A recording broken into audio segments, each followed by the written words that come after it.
For Honeywell Intelligrated, going into ProMat 2017, this would have been the first really major show in distribution and fulfillment after our acquisition by Honeywell. So we faced some challenges from a branding standpoint as we were still Intelligrated at the time.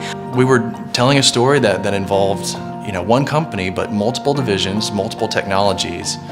And because of our dogged adherence to their brand, that consistency was built into everything that we had produced up to that point. But when you look at the fact that most of our installations are miles and miles of conveyors and sorters, to try to take that technology and those solutions and put them into a booth in a meaningful way that the attendees can engage with us becomes a bit of a challenge. The beauty of being able to use some of those digital tools is that you're able to tell a greater story than you really can just in a demo in a booth. Through a digital tool, we can walk someone through that experience so that they can better understand all of the complexities and the components that would exist in that. So as a whole, their presence at ProMat was a very digital heavy presence. They had lots of animation, lots of video, lots of on-screen, touchscreen apps for people to engage with.